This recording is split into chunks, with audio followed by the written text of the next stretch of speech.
नमस्कार, फाइटर समाचार में आपका स्वागत है। पेश आज 2 जुलाई सुबह 6 बजे राजस्थान की खास खबरें।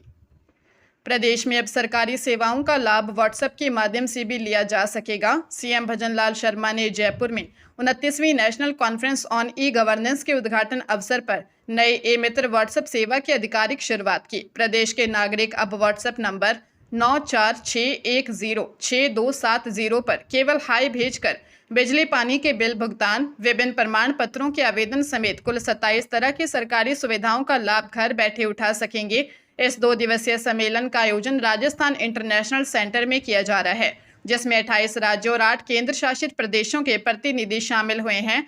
उद्घाटन कार्यक्रम में सूचना प्रौद्योगिकी मंत्री कर्नल राज्यवर्धन सिंह राठौर और संसदीय कार्य मंत्री जोगाराम पटेल भी उपस्थित रहे। मुख्यमंत्री ने इस दौरान डिजिटल गवर्नेंस से जुड़ी प्रदर्शनी का भी उद्घाटन किया।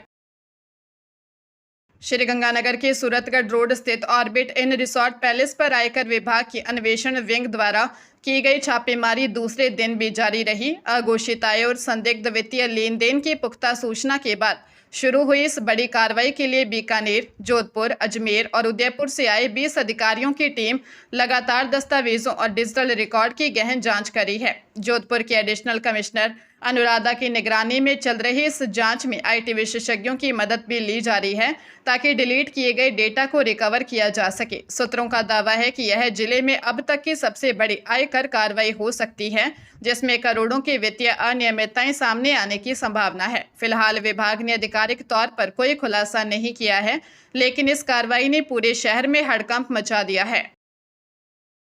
राजस्थान हाईकोर्ट ने आरसीए की एडहॉक कमेटी को तत्काल प्रभाव से निलंबित कर दिया। कार्यवाहक मुख्य न्यायाधीश एमएम श्रीवास्तव की खंडपीठ ने राजीव प्रताप सिंह की याचिका पर यह बड़ा फैसला सुनाया। कोर्ट ने आईएएस भास्कर सावंत को आरसीए का प्रशासनिक नियुक्त किया है, जो अब संघ के प्रशासनिक कार्यों को संभालेंगे। याचिका में आरोप था कि 29 जून 2024 को गठित एडहॉक कमेटी को 3 महीने में चुनाव कराने थे, लेकिन समय सीमा बीतने के बाद भी बार बार कार्यकाल बढ़ाया जाता रहा।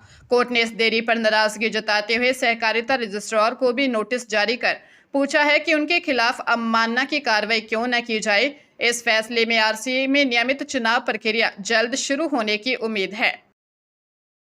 पंजाब सरकार ने 1 जुलाई से राज्य की 18 वर्ष से अधिक आयु की महिलाओं के लिए आर्थिक सहायता योजना की शुरुआत की है, जिसके तहत कुल 1100 करोड़ रुपए की राशि सीधे उनके खातों में ट्रांसफर की गई। सीएम भगवंत मान ने अपने गृह जिले संगरूर के धूरी से इस योजना का शुभारंभ किया, जिसमें सामान्य वर्ग की महिलाओं को 1000 रुपये और दलित वर्ग की महिलाओं को 1500 रुपये मासिक देने का प्रावधान है। सरकार ने पहले चरण में जुलाई, अगस्त और सितंबर यानी 3 महीनों की राशि एक साथ जारी की है, जिसमें सामान्य वर्ग की महिलाओं को 3000 रुपये और एससी वर्ग की महिलाओं को 4500 रुपये प्राप्त हुए हैं। सीएम मान ने बताया कि अब तक करीब 40 लाख महिलाएं पंजीकृत हो चुकी हैं। वर्ष 2022 के चुनावी वादे को पूरा करते हुए सरकार ने इस साल के बजट में 9300 करोड़ रुपए का प्रावधान किया है।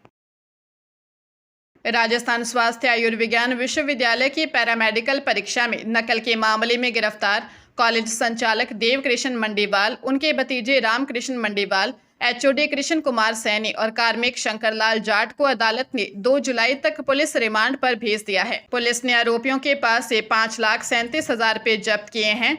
जांच में सामने आया कि मुकुंदगढ़ के आरोपियों ने प्रति पेपर 6,000 रुपये लेकर पास कराने का सौदा किया था, जिसके लिए कुल 5,50,000 रुपये एकत्र किए गए थे। आरोपियों ने क्षमता से अधिक परीक्षार्थियों का सेंटर लेकर परीक्षा में गड़बड़ी की, जिससे परीक्षा देरी से शुरू होने पर छात्रों ने हंगामा और तोड़फोड़ की थी। प्रभा देवी मेमोरियल पीजी कॉलेज में हुई इस धांधली के बाद परीक्षा रद्द कर दी गई है और state allied health care council ने कॉलेज की मान्यता समाप्त करने के लिए विश्वविद्यालय को पत्र लिखने का निर्णय लिया है। पंजाब में बठिंडा बीकानेर नेशनल हाईवे पर एक दर्दनाक हादसा हो गया, जिसमें अमरनाथ यात्रा पर जा रहे श्रद्धालुओं से भरी टेम्पो ट्रैवलर सड़क किनारे खड़े एक ट्रॉले से टकरा गई। इस भीषण टक्कर में 4 यात्रियों की मौत हो गई और 8 लोग गंभीर रूप से घायल हैं। जानकारी के अनुसार राजस्थान से 11 से 12 श्रद्धालु टेम्पो ट्रैवलर में सवार होकर अमरनाथ यात्रा के लिए निकले थे। सुबह करीब 7 बजे जब वे बठिंडा के डाबाजोर गांव के पास पहुंचे तो चालक ने नियंत्रण खो दिया और वाहन ट्रॉला में पीछे से घुस गया। सूचना मिलते ही सहारा जन सेवा संस्था के कार्यकर्ताओं ने मौके पर पहुंचकर घायलों को तुरंत बठिंडा स्थित एम्स और सिविल अस्पताल में भर्ती करवाया। पुलिस ने मृतकों के शवों को मोर्चरी में रखवाकर मामले की जांच शुरू कर दी है। राजस्थान लोक सेवा आयोग ने लेक्चरर एंड कोच परीक्षा 2025 के अंतर्गत sociology, economics, music, drawing, Urdu, Punjabi, agriculture, public administration, home science एवं राजस्थानी विषयों की मॉडल आंसर की जारी कर दी है। मुख्य परीक्षा नियंत्रक आशुतोष गुप्ता के अनुसार यदि किसी अभ्यर्थी को इन आंसर की पर कोई आपत्ति है तो वे आयोग की वेबसाइट पर निर्धारित शुल्क के साथ कल मध्य रात्रि तक अपनी आपत्ति ऑनलाइन दर्ज करवा सकते हैं। आपत्तियां केवल वेबसाइट पर उपलब्ध मॉडल प्रश्न पत्रों के क्रम के अनुसार ही स्वीकार की जाएंगी। प्रत्येक आपत्ति के साथ मानक और प्रमाणिक पुस्तकों के साक्ष्य संलग्न करना अनिवार्य है, अन्यथा उन पर विचार नहीं किया जाएगा। यह स्पष्ट किया गया है कि केवल संबंधित अभ्यर्थी स्वयं आपत्ति दर्ज कर सकते हैं और किसी अन्य व्यक्ति द्वारा दी गई आपत्ति मान्य नहीं होगी। बाड़मेर जिले की रामसर पंचायत समिति के पादरिया गांव में करीब 20 लाख रुपए का बड़ा भ्रष्टाचार सामने आया है।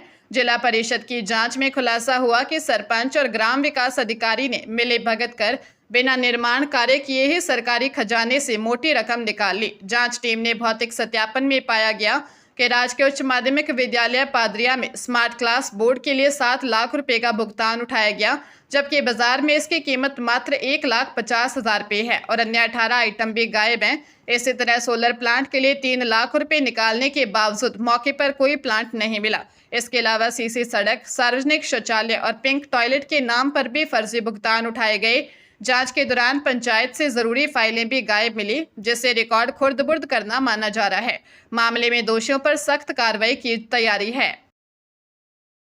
सीबीएसई ने शैक्षणिक सत्र 2025-26 की 12वीं कक्षा की सप्लीमेंट्री परीक्षा के लिए लिस्ट ऑफ कैंडिडेट जमा करने की प्रक्रिया शुरू कर दी है। बोर्ड के परीक्षा नियंत्रक डॉक्टर संयम भारद्वाज के अनुसार रेगुलर और प्राइवेट स्टूडेंट्स इस परीक्षा के लिए आवेदन कर सकते हैं। आवेदन प्रक्रिया के तहत प्रत्येक विषय के लिए 320 रुपये का शुल्क निर्धारित किया गया है और आवेदन करने की अंतिम तिथि 8 जुलाई है। सप्लीमेंट्री परीक्षा का आयोजन 28 जुलाई को किया जाएगा, जिसमें साइंस, आर्ट्स और कॉमर्स संकाय के सभी 90 विषयों की परीक्षा एक ही दिन में संपन्न होगी।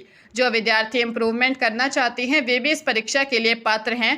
रेगुलर स्टूडेंट्स अपने स्कूल के माध्यम से परीक्षा संगम पोर्टल पर आवेदन कर सकते हैं, जबकि स्कूलों को इन विद्यार्थियों की सूचना समय पर उपलब्ध करानी होगी।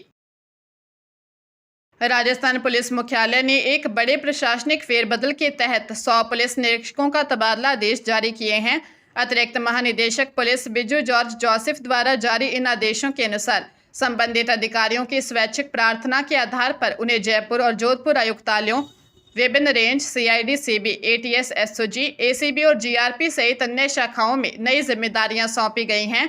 पुलिस मुख्यालय ने स्पष्ट किया है कि जिन अधिकारियों के खिलाफ एसीबी में मामले या सीसीए नियम 16 के तहत विभागीय कार्रवाई विचाराधीन है, उन्हें फील्ड पोस्टिंग नहीं दी जाएगी। साथ ही 19 जून को सतपाल सिंह का अजमेर रेंज से जयपुर हुआ तबादला निरस्त कर दिया गया है।